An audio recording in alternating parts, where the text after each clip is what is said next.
Happy birthday, Sister Seni. 64th birthday. Pinagdiriwang po ni Sister Seni ayon po sa tradisyon na ipagdiwang ang kaarawan. At pagka bumati tayo, may kapalit yan, may lechon na naghihintay. Mamaya po. Merry Christmas! Naunahan ako ni Pastor RG kanina na bumati ng Merry Christmas dahil tradisyon ko, pagka ako'y bumati ng una sa inyo, ako yung una makakatanggap ng regalo. Pero naunahan ako ni Pastor RG. Binabati ko kayo, Christmas as a tradition. Sapagat ang Christmas po hindi pinag-uutos ng banal na kasulatan. At yan po ay gawa lamang ng tao mula sa isang relihiyon, Christ, Mass, o mga tao ng Diyos na nagkakatipon. At kaya, ang Christmas po, kailangan bang ipagdiwang ito ng totoong Kristiyano? Hindi po pinag-uutos. Kundi ito'y ginagawa natin ayon sa ating Christian liberty. Sa Christian liberty po, nasa atin po ang desisyon. Ano mang mabuti, ano mang karapat-dapat, Philippians chapter 4 verse 8, gawin natin. Pero kung ating pinagdiriwang ang Pasko ngayon as if nasa salita ng Panginoon, nais ko lang linawin. Ang ibig sabihin ni Pastor RG kanina, na ito po yung lumalaganap na katuruan sa mundo at wala pong naliligtas ito. Lahat po ay nagdiriwang ng Pasko. Yan po ay tradisyon. At yan po ay walang malinaw na utos ng Panginoon. Ang malinaw po dyan ay mayroon talagang totoong ipinanganak na tagapagligtas. At hindi po yung Pasko. Pasko ay isang nakaugaliang paniniwala ng mga quote-unquote mananampalataya. Pero ang Panginoon sa Matthew chapter 15 verse 6 hanggang 9, ang sabi ng Panginoon, kayong mga mapagpaimbabaw, sapagkat itinuturo ninyong salita ng Diyos ang inyong tradisyon. At sinasamba ninyo ang Diyos malayo sa inyong puso, sapagkat tinuturing ninyong doktrina ang aral ng tao. Gusto ko lang pong ilinawin nyo na yung pagbibigayan, pagpapatawaran, yan po ay tradisyon. Anytime, pwede natin gawin yon. At may kasabihan, ang tradisyon, araw-araw Pasko. Dahil yung tradisyon po yun eh. So, nais ko lang linawin na hindi po natin pinagbabawal ang pag-celebrate ng Pasko, even those who are matured in Christianity.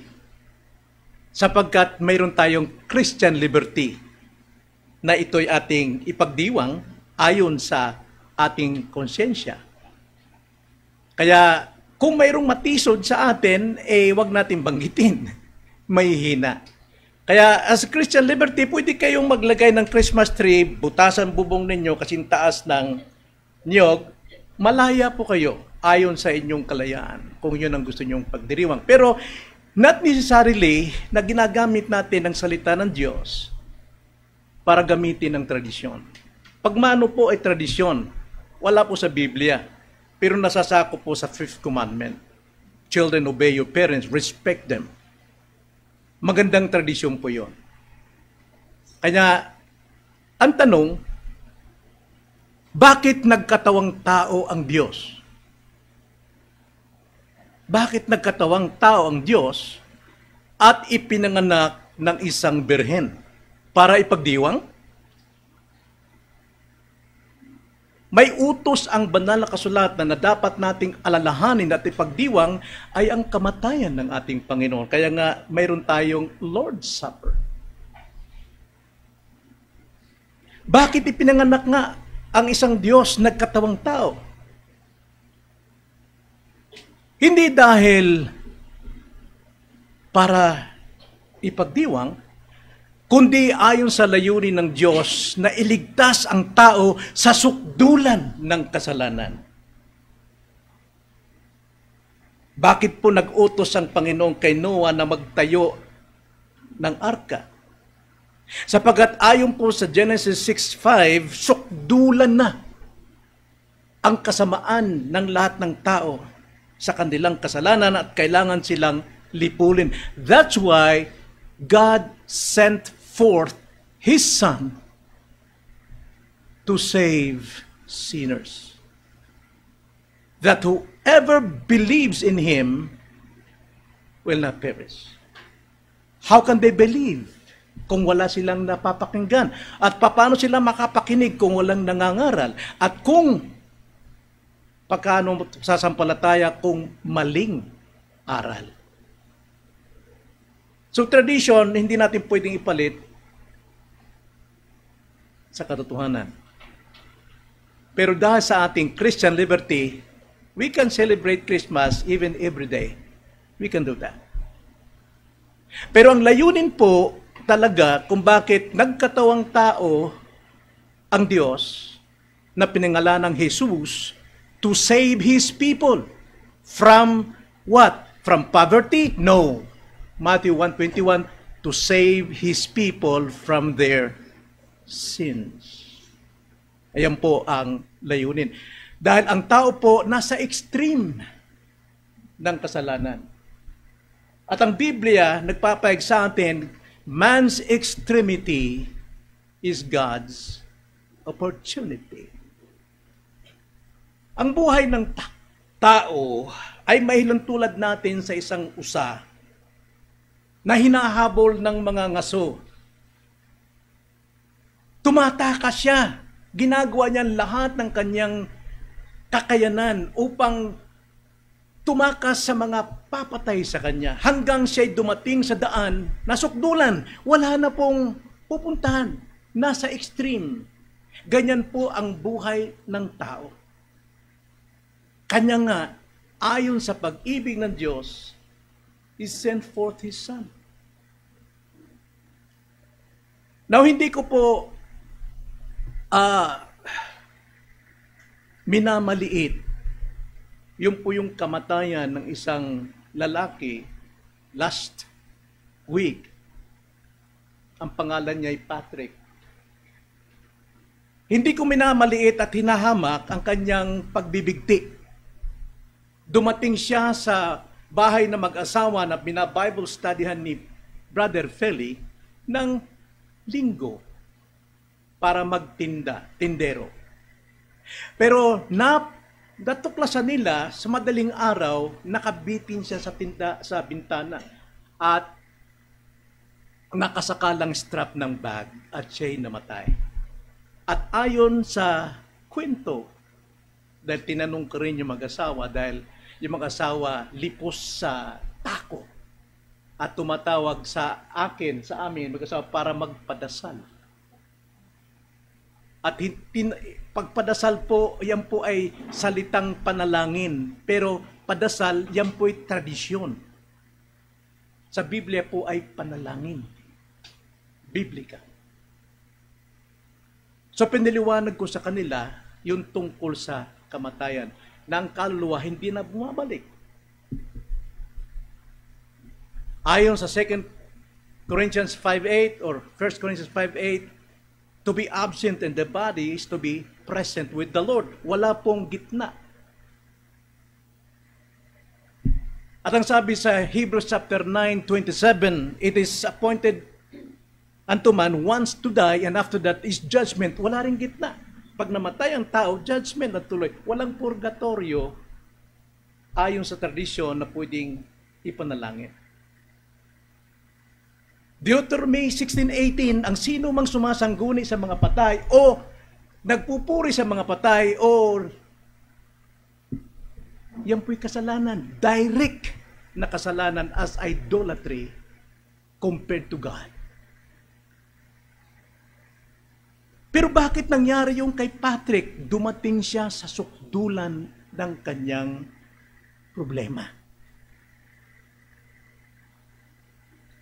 Nakakalungkot. So, anong gagawin natin? Pag nasa sukdulan ka na, tulad ng isang usa. Anong katwiran ng tao? Bahala na. Mamatay kung mamatay. Ganun ang tinapos ni Patrick ang kanyang buhay. Dahil hindi siya lumapit sa totoong nagbibigay buhay. At yan ay ang ating Panginoon. Ganyan kadalasan ang nangyayari sa atin. At sa banal na kasulatan na ating babasahin ngayon, ganito rin ang pangyayari sa isang taong pinuno ng pangalan niya ay si Jairo. Si Jairo po, dumating siya sa sukdulan ng kanyang buhay dahil ang kanyang anak na babae ay nagkasakit. Ginawa niya lahat ng paraan upang ito'y ipagamot, ngunit lalong lumala hanggang sa dumating ang paghihingalo ng bata. Nasa sukdulan na. Anong ginawa ni Jairo? Basahin natin ang banal na kasulatan. At kung mayroon tayong ganong problema ngayon, naway kunan natin ang aral ang buhay na ito ni Jairo at sa ginawa ng ating Panginoon. Basahin natin Mark chapter 5 verse 21 to 24, then lumundag tayo sa verse 34 hanggang 43. Ganito po ang sabi, Mark 5:21 to 24. Ganito po. Nang si Jesus ay muling tumawid sakay ng bangka sa kabilang ibayo, nagtipon sa palibot niya ang napakaraming tao at siya'y nasa tabi ng dagat. Pagkatapos dumating ang isa sa mga pinuno ng sinagoga na nagngangalang Jairo. Pagkakita sa kanya, nagpatira pa siya sa kanyang paanan at nagsusumamo sa kanya na sinasabi, ang aking munting anak na babae ay naghihingalo. Pumaroon ka at ipatong mo ang iyong mga kamay sa kanya upang siya'y gumaling at mabuhay. Siya'y sumama sa kanya. Sinundan siya ng napakaraming tao. At siya'y siniksik nila. 34. At sinabi ni Jesus sa kanya, anak, pinagaling ka ng pananampalataya mo, umalis kang payapa at gumaling ka sa sakit mo. Samantalang nagsasalita pa siya, may mga taong dumating na galing sa bahay ng pinuno ng sinagoga na nagsabi, namatay na ang anak mong babae. Bakit mo pa inaabala ang guro? Ngunit hindi pinansin ni Jesus ang sinabi. At sinabi niya sa pinuno ng sinagoga, huwag kang matakot, manampalataya ka lamang. At hindi niya ipinahintulot sa mga sumunod sa kanya, maliban kina Pedro, Santiago at Juan na kapatid ni Santiago. Nang makarating sila sa bahay ng pinuno ng sinagoga, nakita niyang ang pagkakagulo, ang mga pagtatangis at malalakas na iyakan. Pagkapasok niya ay kanyang sinabi sa kanila, bakit kayo nagkakagulo at nagiiyakan? Hindi patay ang bata, kundi natutulog lamang. Siya'y kanilang pinagtawanan, ngunit pinalabas niya ang lahat at isinama niya ang ama at ang ina ng bata at ang kanyang mga kasamahan. Pumasok sila sa kinaroroonan ng bata. Hinawakan niya ang kamay ng bata at sinabi sa kanya, Talita kum, na ang kahulugan, munting batang babae, sinasabi ko sa iyo, bumangon ka. Kaagad bumangon ang batang babae at nagpalakad-lakad. Bakit? Sapagkat siya ay may 12 taon na. Kaagad silang namangha ng ganoon na lamang.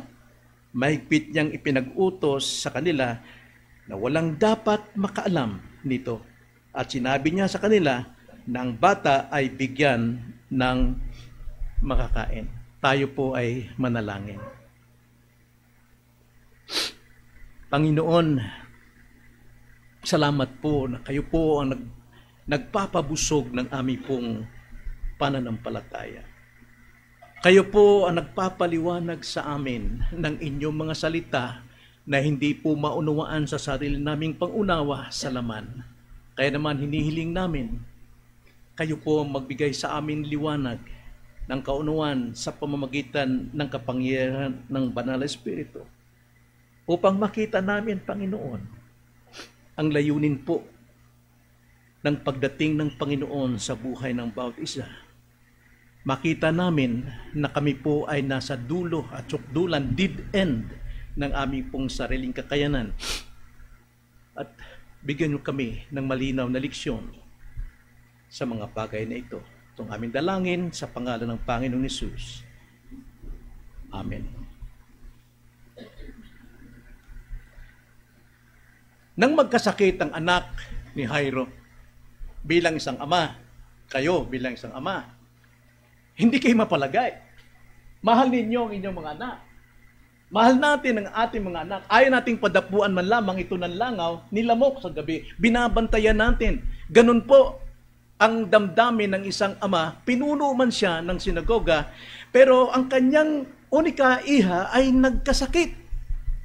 At dahil dyan, dali-dali siyang tumakbo, mayroon siyang impluensya, mayaman siya, mapera siya, ginamit niya lahat ng paraan at sino mang mga doktor na kanyang tawagin upang gamutin ng kanyang anak. Subalit, habang ginagawa niyang pagsisikap na ito, habang nagdurugo ang kanyang puso, nakikita niyang lumalala ang kanyang anak na babae. Anong damdamin ng isang ama kapag ang anak ay talaga mo nakikita mo hapong-hapo, hinang-hina, mainit ang katawan, malamlam ang mga mata, hindi makapagsalita, durog ang puso ng magulang. At nakita niya, hindi gumagaling. Bagkos, naghihingalo. Hinahabol na ang huling hininga ng bata. At nabalitaan niya ang pagdating ng Panginoon, isang maliwanag na pag-asa para sa kanya sapagkat balita niya kung sino itong si Jesus, isang dakilang Mesiyas na nagpapagaling at bumubuhay maging ng mga patay. Agad siyang pumunta. Siya mismo nagpunta sa harapan ng Panginoon. At habang ang Panginoon, kagagaling lamang sa kabilang ibayo, sinisiksi siya ng napakaraming tao. Mahirap man siyang makalapit doon kay Jesus, ngunit pinilit niya na makarating at kanyang sinabi sa Panginoon ang kanyang problema. Nasa sukdulan na si Jairo. At ang sabi niya, ang anak kong minamahal, naghihingalo, puntahan mo, ipatong mong yung kamay at siya'y mabubuhay. Ng Panginoon, sa lahat po ng tumatawag sa kanya na may pananampalataya, hindi niya ito binibigo. Kung mayroon tayong pananampalatayang humingi sa Panginoon, anuman hingin natin ayon sa kanyang kalooban, hindi tayo mabibigo. At agad na pumunta si Jesus, puntahan natin. Ngunit sa kanilang paglakad, dahil napakaraming tao, mabagal. Kumakalabog ang puso ni Jairo, baka hindi abutan ng Panginoon ang aking anak. Naniniwalaw sa kanya, siya napakabibigay ng buhay. Ngunit ganitong kabagal, mahirap ito. Hindi niya mapalaya sa mga tao. At the same time, dumating ang isang babaeng dinudugo ng 12 taon. Payat na, parang gis na lamang ang kanyang katawan. At ang kanyang baro ay talagang tuyong-tuyo sa dugo, mabaho. At humihingi, nanikluhod. At ang sabi, hinipo ang kanyang laylayan upang paniwala niya siya ay gumaling. At nakita ito ng Panginoon at kanya itong kinausap. At siya'y gumaling. Muli na naman, si Jairo. Imbis na siya'y mayroong pag-asa na makalakad sila, nahadlangan pa ng isang babaeng ito. Durog na naman ang kanyang puso. Maliban sa maraming tao. Ganyan po mga kapatid ng sitwasyon natin, kung minsan wala tayong ibang maasahan, kundi ang magtiwala sa Panginoon kahit sa bagal ng panahon, ng takbo ng panahon, huwag tayong magmadali. At ang pinakamasakit, para kay Jairo, dumating ang mga mensahero mula mismo sa kanyang bahay na saksi sa kanyang anak at ang sabi, patay na ang anak mo. Palagay ko si Jairo dito, tulad ng isang normal na tao, bumagsak sa kanyang tuhod sa harapan ng Panginoon. Bigo siya sa kanyang pananampalataya na pagagalingin ng Panginoon kanyang anak sapagkat naabala siya ng napakaraming abala. Huli na ang lahat. Nasa sukdulan na. Pero ang sabi ni Marcos, nung isulat ni Marcos ang bagay nito, hindi pinansin ng Panginoon ang sinabi ng mga mensahero. Bagkos nag-utos ang Panginoon, nagsalita ang Panginoon. Itong dapat nating pakinggan, mga kapatid. Sa tuwing magsasalita ang Panginoon, makinig tayo. Sa tuwing magsasalita ang Panginoon sa pamamagitan ng mga preachers, makinig tayo. Sapagat ito lamang ang huli nating pag-asa. At ang Panginoon nag-utos ng dalawa. Dalawang utos. Ang sabi niya, huwag kang matakot. Sapagat takot po ang bumalot sa ating puso, tiyak magpapakamatay tayo. Nawawala ang ating pananampalataya. Gi-give up tayo. Paralyzed tayo kapag may takot. Takot sa tao, takot sa sitwasyon, takot sa lugar o saan pa man. Titigil ka sa iyong buhay bilang mananampalataya. Pero pakinggan mo ang sinabi ng Panginoon sa ikalawa. Manampalataya ka lamang. The just shall live by faith alone. Itong buhay natin, isang mananampalataya, naniwala akong si Jairo ay isang mananampalatayang tulad natin. Pero pinanganaan siya ng tuhod dahil sa takot, pero pinalakas siya ng Panginoon dahil sa salita ng Panginoon. Faith cometh by hearing. Hearing the word of Christ. At kaya dito, makikita natin, ano ang makikita nating pangyayari sa buhay nitong si Jairo. Sa sukdulan po ng ating sitwasyon, mga kapatid, makinig tayo dahil may huling salita ang Panginoon sa bawat sukdulang sitwasyon sa buhay natin. Dito po, mayroon pong sukdulang tatlo. Pero may salita ang Panginoon. Una, kapag ang kabiguan ay nagsalita, mayroong salita si Kristo diyan. Ikalawa, kapag ang pag-aalinlangan nagsalita, mayroong huling salita si Kristo diyan. At ikatlo, kapag ang kamatayan ay nagsalita, lalong may salita si Kristo diyan. So tignan natin ang tatlong huling salita ni Jesus sa sukdulan. Una, si Jesus ay may huling salita kapag kabiguan ay nagsasalita sa ating puso, sa ating paligid. Tingnan nyo 35-36.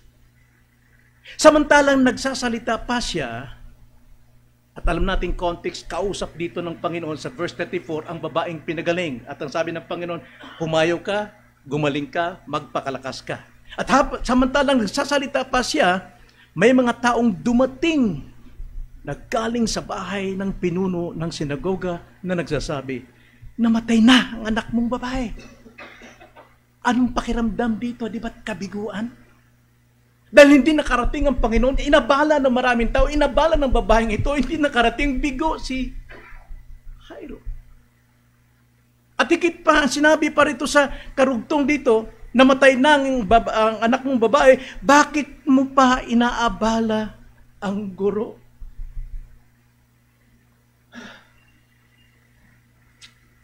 Nagdala na nga ng masamang balita, sinisi pa. Umalis ka kasi. Hindi mo tuloy nakita paano mamatay ang anak mo kung saan kani-kanino kang pumupunta. Huwag mo nang abalahin yan. 36, ngunit hindi pinansin ni Jesus ang sinabi. At sinabi niya sa pinuno ng sinagoga, huwag kang matakot. Manampalataya ka lamang. Brethren, do not fear. Only believe. Ano man ang sitwasyon mo ngayon. Tignan niyo ang mensahero. Ang mensahero mismo mula sa bahay ni Jairo.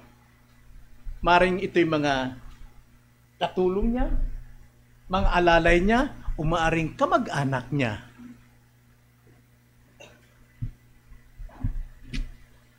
Habang nagsasalita pa si Jesus, sa babaeng dinudugo tungkol sa kanyang kagalingan, sumingit itong mensahero. Patay na anak mo. Patay na. Wala ka ng pag-asa. Wala ng pag-asa. Minsan ganyan din ang mga tao na sa paligid natin. Ba't mo pa inaabala yan? Ba't ka pa nag-aabala dyan sa pagtitipo ninyo? Huwag mo na abalahin. Hindi makakapagbigay solusyon sa inyo. Tama na yung huwag ka maging panatiko sa iyong Panginoon. Ikaw na may pananampalataya, didiktahan ka na mga walang pananampalataya tulad ng mga tauhan ni Jairo. At ang masakit pa, sinabi, bakit mo pa inaabala ang guro? Ito'y napakasamang payo ng isang taong mula sa bahay ni Jairo. At yan ang maririnig mo sa iyong kapaligiran kapag ikay nasa sukdulan, wala ka nang magawa, kundi ang kanilang ipipilit, pakinggan mo kami, itong solusyon. Bakit ka pa po mag-aabala dyan sa iyong pananampalataya? Wala namang ginawa sa iyan. Simula na ikay nandyan sa grupong yan, hanggang ngayon, hindi naman nagbago ang buhay mo.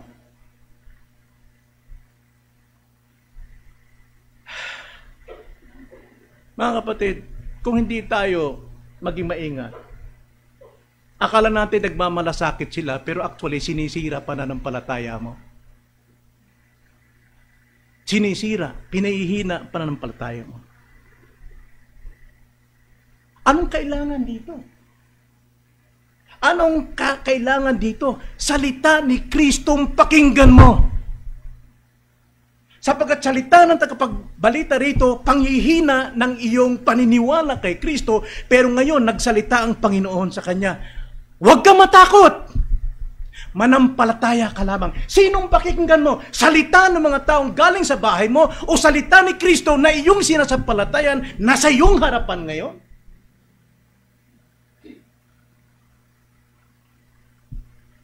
Muling nabuhayan. Naaliw si Jairo sa salita ng Panginoon. Yan pong kailangan natin. Huwag nating tulugan ang salita ng Diyos na ipinapangaral sapagkat mawawalan ka ng kaaliwan sa buhay mo.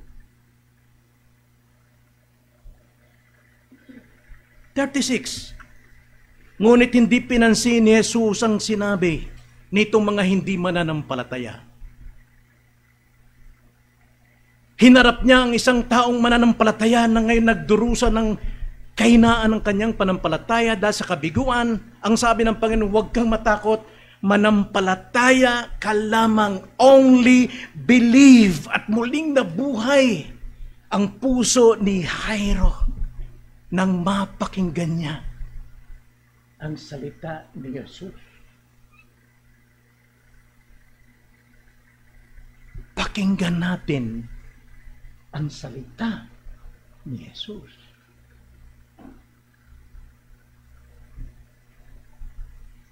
Bakit po ganun ang sinabi ng Panginoon kay Jairo? Kitang-kita ng Panginoon ang puso ni Jairo. Sapagkat ang Panginoon tumitingin sa puso, kaya niya pinalakas. At yan po ang mensahe na papakinggan natin Sunday after Sunday. Huwag kang matakot.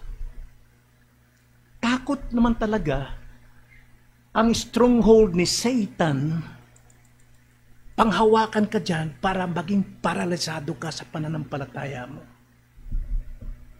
Pero ang tugon ng Panginoon, only believe.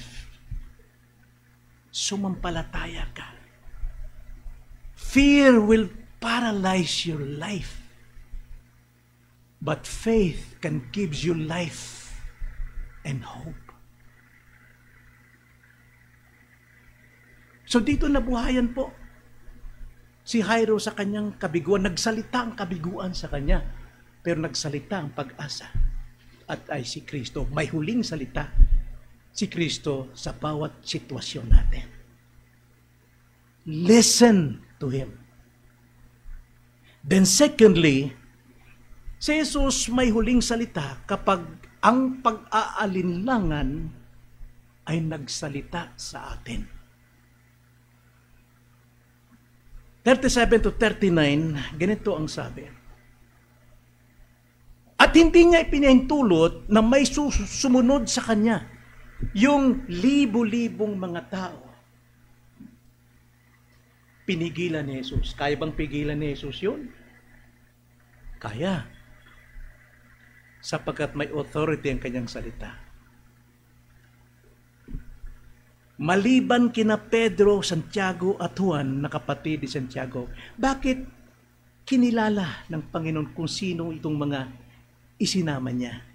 Pedro, Santiago, Juan.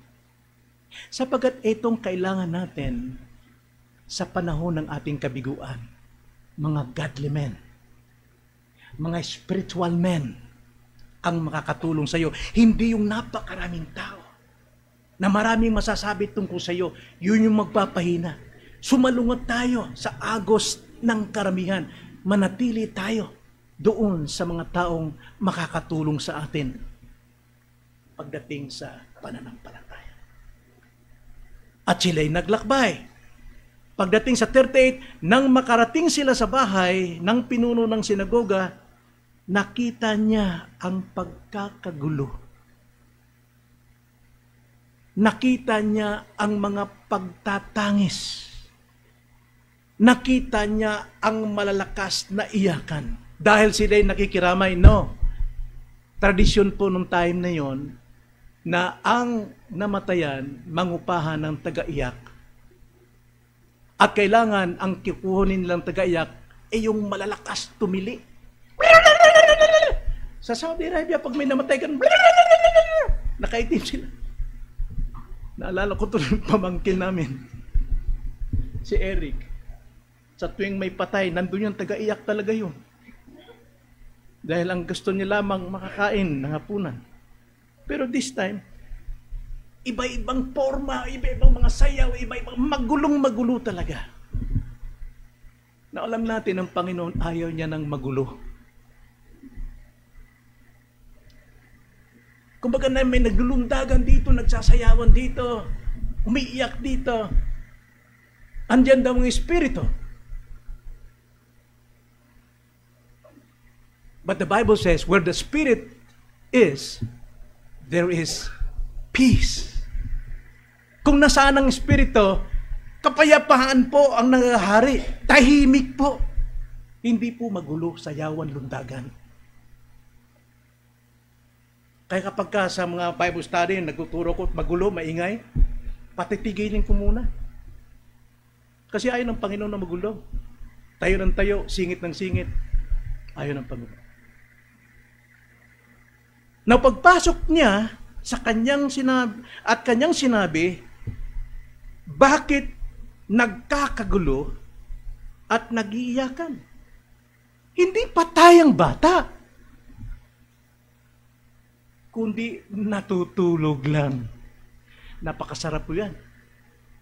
Napakasarap pong damhin ng isang tatay. Kailan lang napiko na siya. Nakarinig siya ng mga salitang nakapasisira ng kanyang pananampalataya. Pinalakas lamang siya ng Panginoon. Manampalataya ka lamang. At ngayon sinabing hindi patay ang bata, natutulog lamang. Anong sabi ni Jairo? Salamat po, nakatagpo ko ng tunay na tagapagligtas.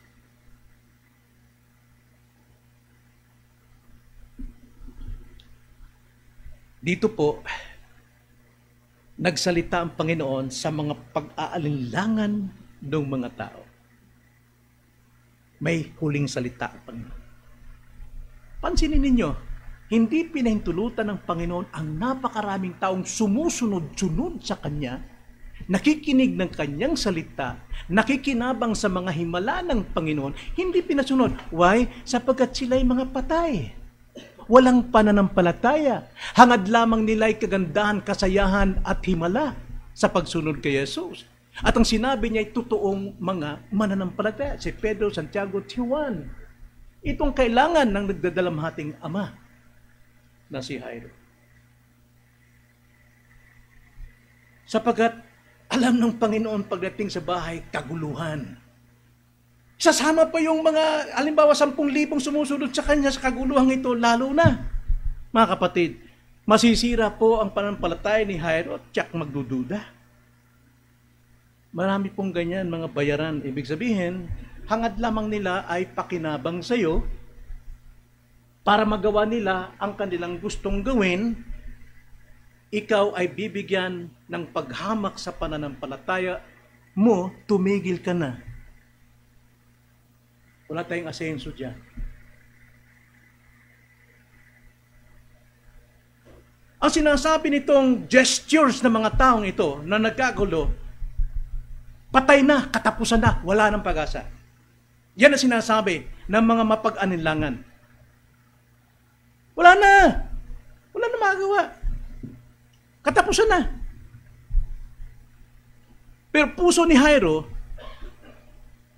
medyo sumisibol din ng pag-alinlangan.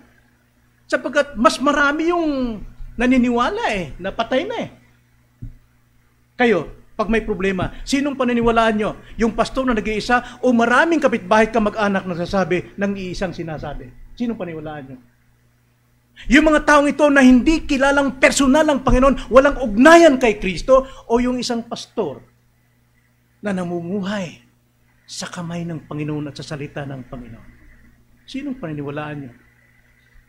Kadalasan, yung marami. Mas marami, di totoo. At naniniwala ko si Jairo dito, medyo pumapanig siya sa ganung sitwasyon.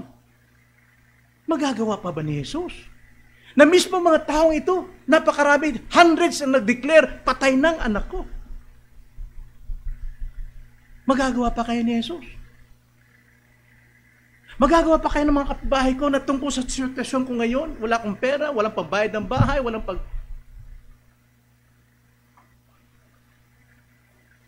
Naniniwala kayong sasampalataya sa Panginoon? Pero pakinggan nyo. Muli, hinihikat ko kayong pakinggan ang salita ng Panginoon. Salita ng Panginoon, pagmumulan ng inyong pag-asa at pananampalataya. Anong sabi ng Panginoon? Verse 39. Pagkapasok niya ay kanyang sinabi sa kanila, bakit kayo nagkakagulo at nag-iiyakan? Masama yung ginagawa niyon. Hindi patay ang bata, kundi natutulog lamang. Sinaway ni Jesus ang mga dada ng mas marami na walang paniniwala. At kinausap niya ang puso ng taong napakalambot para magtiwala. Tumibay si Jairo rito sapagkat may salita ang Panginoon sa mga pagdududa. Hindi maaaring walang salita ang Diyos. Ang sabi ng Panginoon, natutulog lamang. Na nagsisinungaling ba ang Panginoon dito? Na natutulog lang yung bata?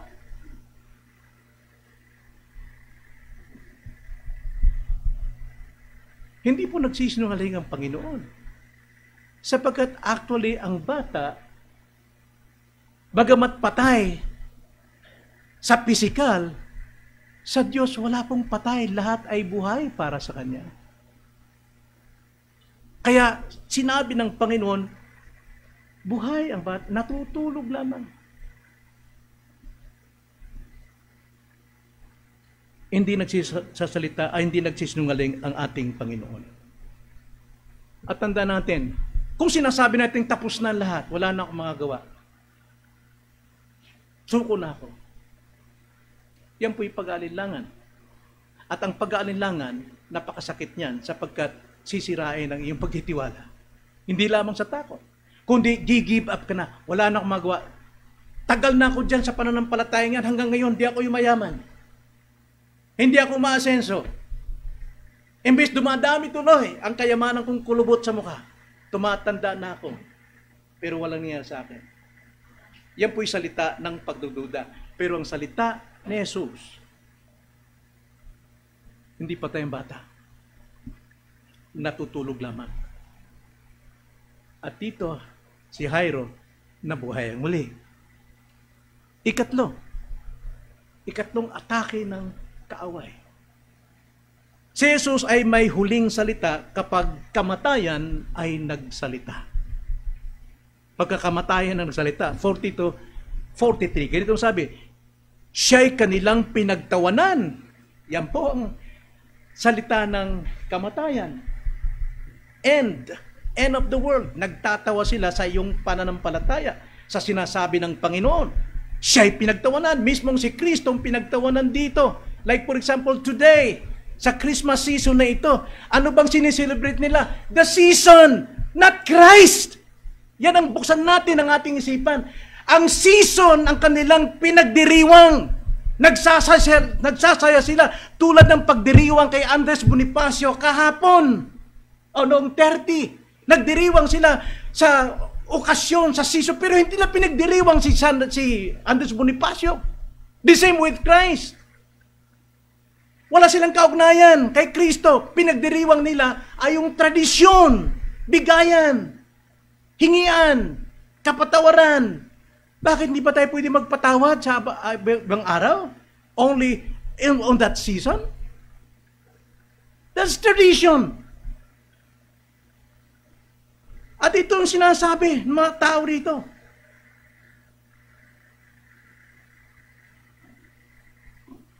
Pinagtawanan nila si Jesus.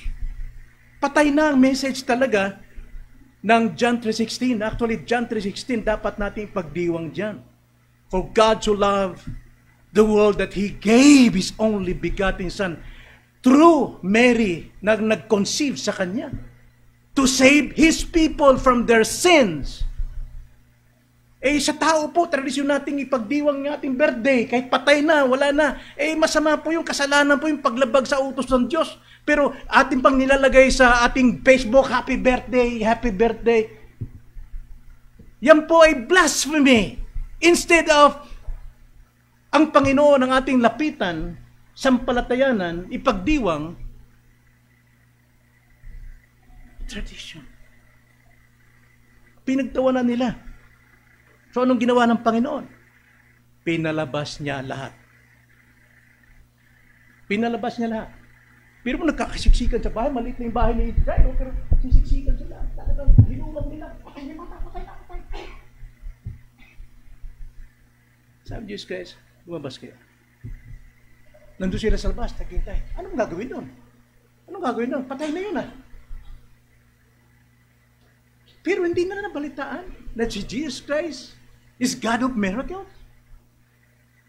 They don't know that. Kasi pinagtawan nila si Jesus Kaya pinalabasin ang lahat. At ang sinama ay ang ama at ang ina na durog ang puso. Ngayon malambot na sa harapan ni Kristo na ito'y mananampalataya. At ang kasama ay ang kanyang mga kasamahan. Sino? Si Pedro, Juan at Santiago.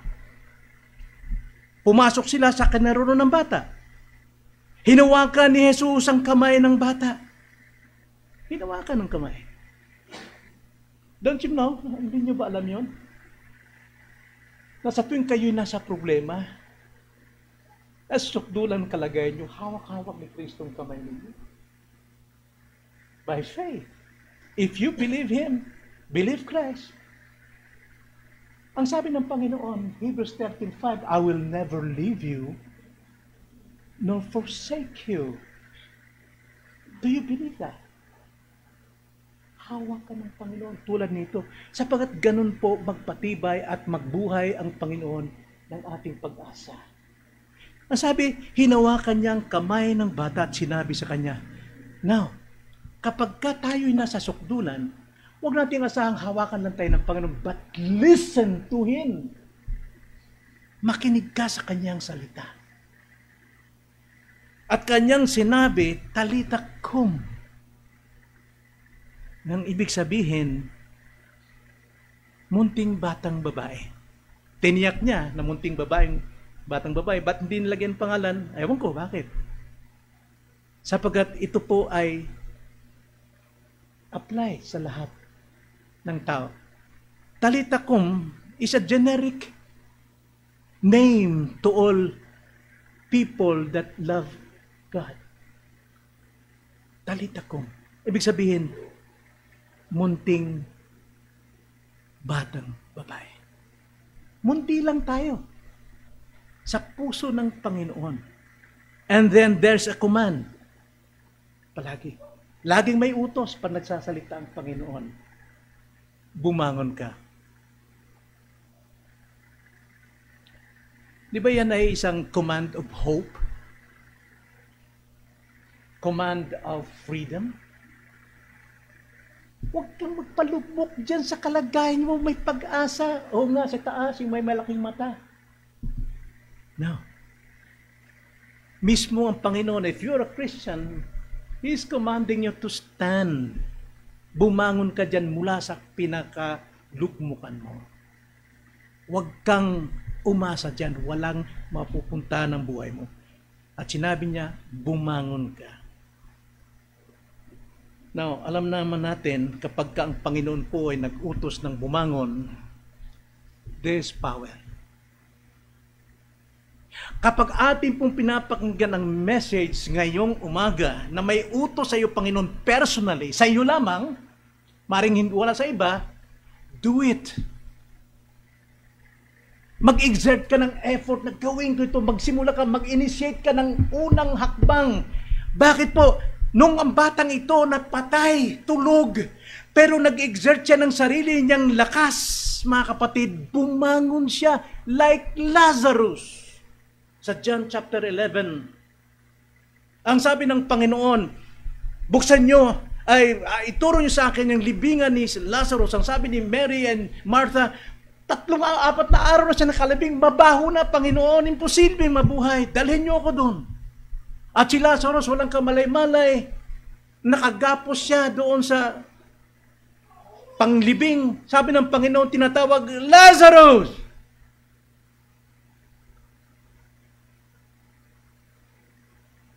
Kung nasa man ang kaluluwa ni Lazarus, nandun po sa paradise, bumalik doon sa kanyang katawan because of Christ's command and call. Come forth! Aba, ginawa ni Lazarus, tumayo! At lumundag-lundag siya palabas ng libingan. Bakit po? Narinig niya ang tinig ng Panginoon. Kung diringgin natin, pakinggan natin, sampalatayan ang tinatawag tayo ng Panginoon para tayo ay huwag malugmok sa kalagayan natin, bumangon ka at makakabangon ka.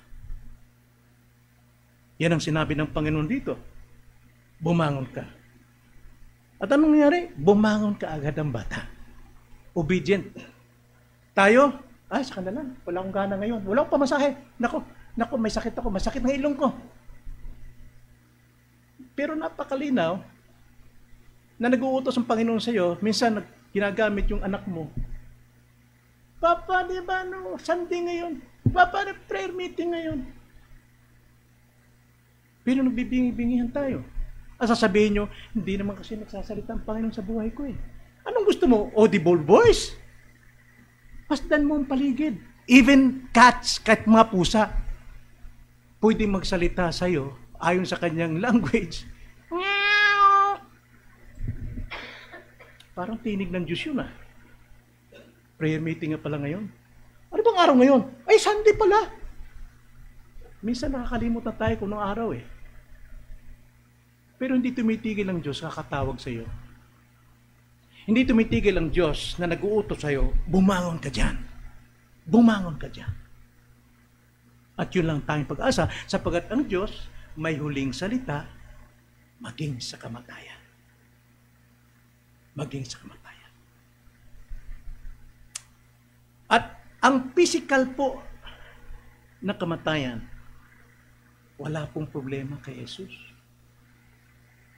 Kahit na tayo mamatay ngayon as a Christian, ang sabi sa Hebrews 11:25, I am the resurrection and the life. Whoever believes in me, even though he dies, he will rise again. Bubuhayin ko siya. Kaya hindi po problema yung physical nating kamatayan sa lupa sapagkat bubuhayin tayo muli. Ang problema rito ay ang spiritual na kamatayan. Sapagkat ang spiritual na kamatayan, impyerno ka agad kapag ka hindi po nakinig ng salita ni Jesus habang nabubuhay pa siya. What does it profit a man if he gains the whole world? Maangkin mo man lahat ng kayamanan sa mundo. Ikaw at ang mundo ilagay sa timbangan, mas magbigat pa rin ang kaluluwa mo. Tataas ang katawan mo at mundo. Mas mabigat pa rin ang kaluluwa. Dahil itong kinamatayan ng ating Panginoon together with our bodies. Kaya napakalaga nito. Kaya ang sabi dito ng Panginoon sa mga taong nasa labas, huwag niyong ipagsabi ito. Bakit? Di ba't kailangan ipagsabi yun? Hindi eh. Yung taong 10,000 naiwan doon, hindi po sila believers of Christ. Kaya iniwan ni Kristo. Daragdagan pa nitong mga nagtatawa kay Kristo. Darami pa ang mga walang pananampalataya, magkakagulo lamang. At ayaw ng Panginoon ng kabantugan mula sa mga hindi mananampalataya. Like for example, this Christmas, binabanggit nilang Panginoon. But their hearts are apart from me. Hiwalay sa akin. Ayaw ng Panginoon na babantog siya sa mga taong walang pananampalataya sa Kanya, kundi sa tradisyon lamang. Ang nais niya tulad nitong ama at ina at mga alagad, saksi sila sa himala ng ating Panginoon. Na marahil may kinakausap tayo rito ngayong umaga. Marahil matagal nang tumatawag ang Panginoon sa iyo, pero ikinahihiya mo siya. At ayaw mong paniwalaan na ikaw ay nasa sukdulan ng kasalanan. Remember this, alalahanin niyo. Hanggat hindi kayo bumangon dyan sa inyong kinalalagyan na buhay, na para bang secured ka na sa kalagayan mo, hanggat hindi ka bumabangon dyan, patungo ka sa paghukom. Pero ang Panginoon nananawagan sa bawat makasalanan sa atin, sa mga wala pang relasyon kay Kristo, hanggat naririnig mo ang pangangaral o tinig ni Kristo, pakinggan mo siya at sundin mo siya, bumangon ka mula sa kapamakan. Now, alam natin, hindi ka makakabangon kung wala ang biyaya ng Panginoon. But ang ating responsibility is to listen to Him. Listen to His Word. Sapagat ang salita ng Diyos, ang siyang tumatawag sa atin. At alam natin, dalawa ang tawag, common grace and special grace. External call and internal call. External call is the preaching. While we listen to the preaching, tatawagin ka ng internal, the Holy Spirit will generate you, regenerate you, babaguhin ka. Kaya nga, pagka ikay binago, magkakaroon ka ng saving faith and repentance unto life, then you believe Christ, trust Christ as your Lord and Savior. Yan po ay grace. By grace, you are saved through faith. Faith is a gift from God through the instrumentality of the preaching of the Word. Kaya nga, hanggat nakikinig ka at narinig mong tinig ng Panginoon, bumangon ka. At kung ikaw naman ay Kristiyano, anong kinalalagyan mo ngayon? Nandiyan ka sa kabiguan? Nandiyan ka sa doubt, pag-alinlangan? Nang hangad mo lamang, sorry, mamatay na lang ako. Bumangon ka dyan. Listen to Jesus. Pakinggan mo siya. Mabubuhay ka. Lalakas kang muli. Magkakaroon ka ng mas malalim pang relasyon sa Kanya. Amen? Let's pray. Panginoon, salamat po sa iyong mga salita. Salita niyo ay katotohanan. At kung kami mananatili sa iyong salita, malalaman namin katotohanan at ang katotohanan siya makapagpapalaya sa amin. Maraming salamat, Panginoon, sa kalayaan na ipinagkaloob niyo sa bawat isa ngayon. Lord, hawakan mo kanilang mga kamay sa mga nanghihina, nag-aalinlangan, may pagkabigo. Hawakan mo siya sa pamamagitan ng mga salitang iyong ipinahayag ngayong umaga upang sila'y bumangon ayon sa iyong kalooban. In Jesus' name. Amen.